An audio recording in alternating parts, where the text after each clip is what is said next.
मेरे प्रिय मित्रों, नमस्कार। फ्रेंड्स, आज मैं आप सबसे मासिक धर्म स्वास्थ्य को सुप्रीम कोर्ट ने जो मौलिक अधिकार घोषित किया है, इस विषय पर बात करने जा रहा हूँ।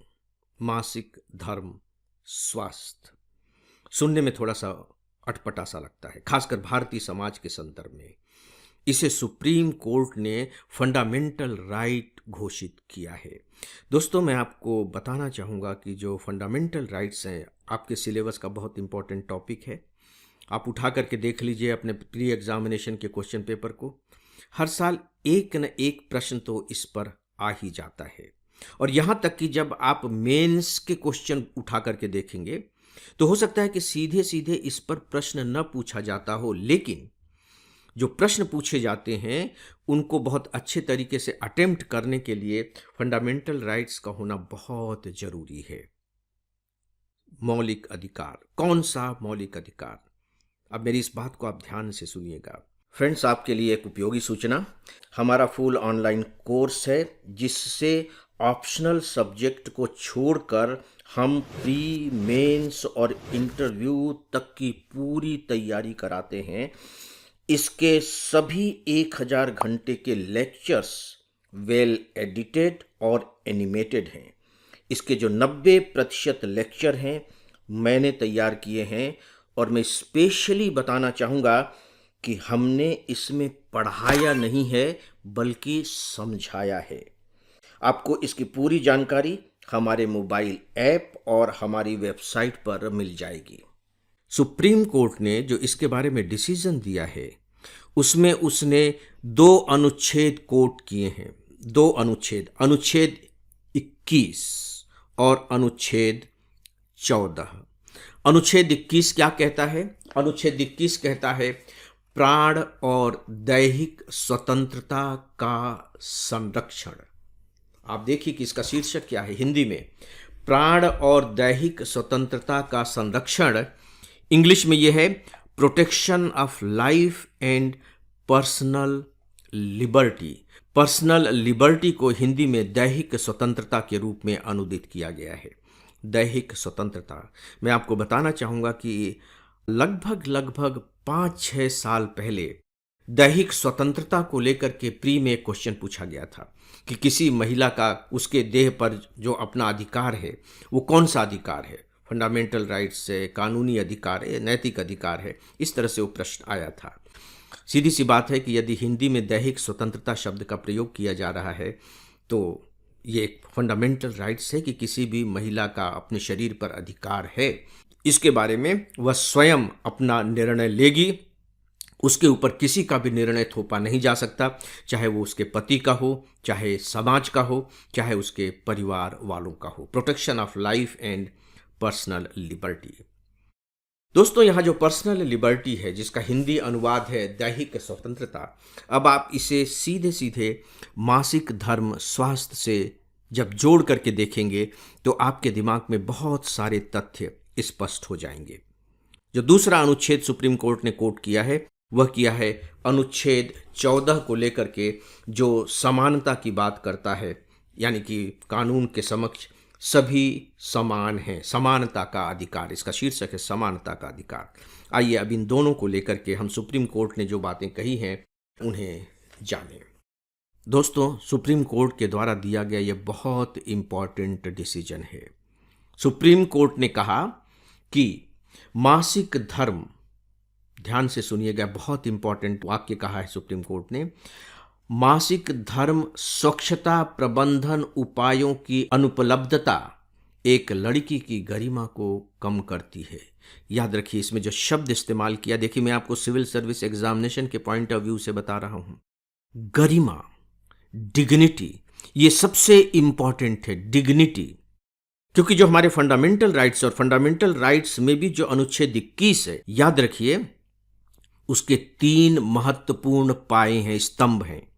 नंबर 1, जीवन। जीवन बना रहना चाहिए। वो सारे उपाय जो हमारे जीवन को धारण करते हैं, जिनकी वजह से हमारा जीवन चलता रहता है, अदरवाइज हम मृत हो जाएंगे। जैसे भूख, हमारे देश के नागरिक भूखे न रहें, यह उनका फंडामेंटल राइट्स है, तो ये जीवन से जुड़ा हुआ है।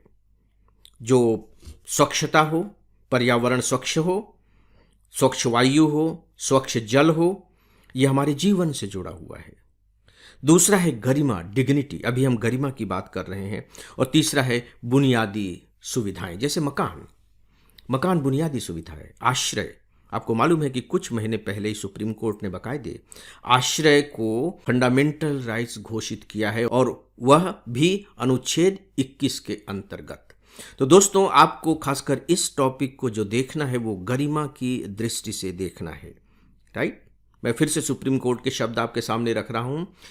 मासिक धर्म स्वच्छता प्रबंधन उपायों की अनुपलब्धता एक लड़की की गरिमा को कम करती है, क्योंकि गरिमा उन परिस्थितियों में परिलक्षित होती है जो व्यक्ति को, अब आप देखिए कि जो सुप्रीम कोर्ट है गरिमा को किस रूप में परिभाषित कर रहा है। इसे आपको नोट कर लेना चाहिए और रट लेना चाहिए, क्योंकि गरिमा उन परिस्थितियों में परिलक्षित होती है जो व्यक्ति को बिना अपमान, बहिष्कार या टाले जा सकने वाले कष्ट के जीवन जीने में सक्षम बनाती है। और फिर आगे जो बेंच है सुप्रीम कोर्ट की, उसने कहा कि निजता गरिमा से अटूट रूप से जुड़ी हुई है। निजता आ गया यहां, पर्सनल प्रोटेक्शन। दोस्तों, सुप्रीम कोर्ट ने ये बात किस संदर्भ में कही? खासकर सुप्रीम कोर्ट का ये जो डिसीजन है, ये हमारे स्कूलों में खासकर लड़कियों के लिए शौचालय वगैरह की जो व्यवस्था नहीं होती और जो सैनिटरी पैड अनुपलब्ध रहते हैं, उनको लेकर के दिया गया है। अब सुप्रीम कोर्ट इसके बारे में क्या कहता है, आप देखिए। सुप्रीम कोर्ट ने कहा कि स्कूलों में लड़के लड़कियों के लिए अलग अलग शौचालय बनाए जाने चाहिए, ये निर्देश है। और ये निर्देश उसने केंद्र सरकार को भी दिए हैं, राज्य सरकार को भी दिए हैं और केंद्र शासित प्रदेशों को भी दिए हैं। और इसके लिए 3 महीने का समय दिया है कि 3 महीने के अंदर आप इस तरह की व्यवस्थाएं कीजिए। और बाकायदे सुप्रीम कोर्ट ने कहा है कि हर स्कूल में सैनिटरी नैपकिन के निपटान की बहुत सही व्यवस्था होनी चाहिए, क्योंकि इसकी जो अनुपलब्धता होती है वो लड़की की गरिमा को कम कर देती है। और बहुत से ऐसी रिपोर्ट्स आई हैं जब देखा गया है कि जो लड़कियां हैं वो स्कूल नहीं जाना चाहती, क्योंकि वहाँ शौचालयों की व्यवस्था नहीं है। फिर सुप्रीम कोर्ट ने अनुच्छेद 14 को कोट करते हुए कहा कि स्कूलों में शौचालय तो होते हैं, लेकिन वो लड़कों के लिए होते हैं, उनमें लड़कियां नहीं जा सकती। इसे सुप्रीम कोर्ट ने माना कि ये समानता के मौलिक अधिकार के विरुद्ध है, ये समानता के अधिकार का उल्लंघन है। तो जाहिर है कि सुप्रीम कोर्ट का निर्देश है कि लड़कों के लिए अलग व्यवस्था होनी चाहिए और लड़कियों के लिए अलग शौचालय बनाए जाएं। एक और जो बहुत ही महत्वपूर्ण बात जो सुप्रीम कोर्ट ने कही है, जो समाज से जुड़ी हुई है, देखिए, खासकर मासिक धर्म को लेकर के हमारे समाज में बहुत सी सही गलत मान्यताएं प्रचलित हैं, बहुत से टैबू हैं, जिसकी वजह से लोग खुलकर के इसके ऊपर बात नहीं करते। और चूंकि खुलकर बात नहीं की जाती है तो सीधी सी बात है कि इसके लिए व्यवस्थाएं भी खुलकर नहीं की जाएंगी। ऐसी स्थिति में सुप्रीम कोर्ट ने बहुत इंपॉर्टेंट टिप्पणी की है। सुप्रीम कोर्ट का कहना है कि जो लड़के होते हैं उन्हें भी इसके बारे में संवेदनशील बनाना चाहिए। उन्होंने कहा कि हम ये जो संदेश है वो हर एक लड़की तक पहुंचाना चाहते हैं और हर एक लड़के तक भी पहुंचाना चाहते हैं, लड़कियों तक यह कि वे अपने शरीर को बोझ न समझें, और लड़कों तक ये कि वे खासकर इसके प्रति संवेदनशीलता का भाव अपने अंदर विकसित करें। और यहाँ तक उन्होंने कहा कि हम इसके माध्यम से शिक्षकों को भी संदेश देना चाहते हैं कि बहुत से शिक्षक ऐसे हैं जो इस तरह का चाहते तो हैं कि करें, लेकिन उनके पास संसाधन नहीं है।